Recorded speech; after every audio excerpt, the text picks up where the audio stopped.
Terima kasih sudah mau melihat video yang kedua ini, dan di video yang kedua ini juga untuk melengkapi tugas dari Jarkom atau jaringan komputer. Di video ini nanti saya akan menjawab beberapa pertanyaan yang diberikan oleh dosen, seperti yang langsung saja ke pertanyaan yang pertama, yaitu yang diketahui tentang jaringan komputer. Jaringan komputer adalah sistem yang terdiri dari dua komputer atau lebih yang terkoneksi dengan perangkat jaringan lainnya yang didesain untuk berbagi sumber daya, saling berkomunikasi, dan mengakses informasi. Jadi, jika ini diibaratkan sebagai komputer, maka jika satu komputer dan ada dua komputer seperti ini, jika tidak terhubung, maka ini belum bisa disebut sebagai jaringan komputer. Agar dapat disebut sebagai jaringan komputer, maka satu komputer dengan komputer lain harus terhubung dengan wireless atau mungkin kabel UTP atau LAN. Dan di jaringan komputer ini juga bisa kita tambahkan seperti server.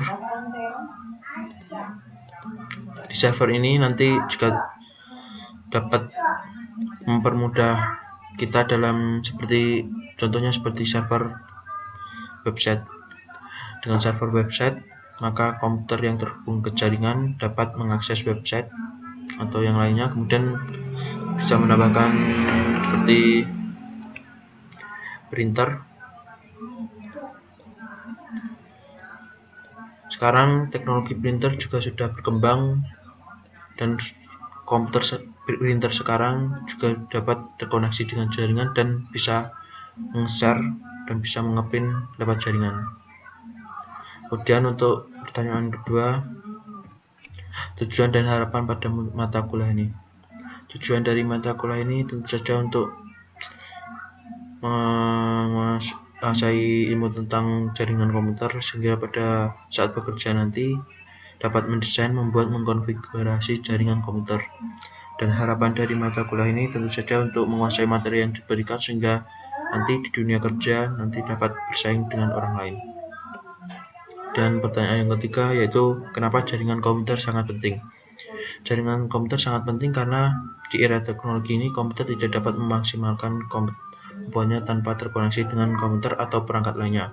Seperti yang dijelaskan tadi, jika satu komputer tidak terkoneksi dengan yang lainnya, maka komputer itu tidak dapat mengakses informasi dan hanya dapat mengakses data-data yang tersimpan di dalamnya, sehingga kemampuan komputer itu terbatas dan kurang maksimal.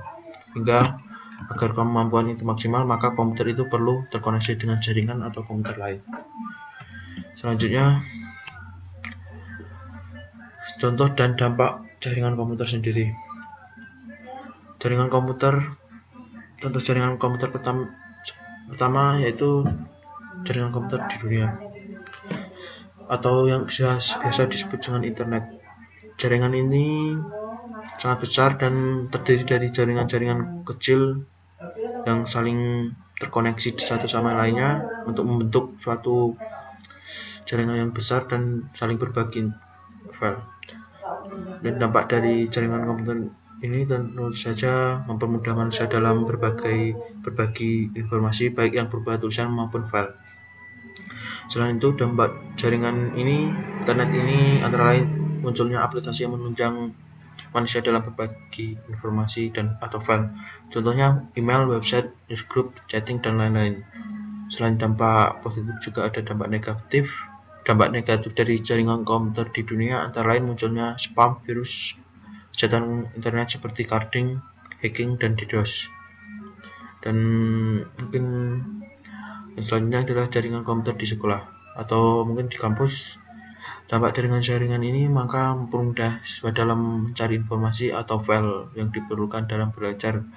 Selain itu, guru atau dosen lebih mudah memberikan materi atau tugas bagi mahasiswa, dan komunikasi antara dosen atau guru dengan mahasiswa atau siswa lebih mudah lewat email atau website yang disediakan oleh kampus atau sekolah untuk saling chatting atau berkirim pesan. Demikianlah tugas Sarkam yang bisa saya sampaikan di video ini. Terima kasih dan sampai jumpa lagi.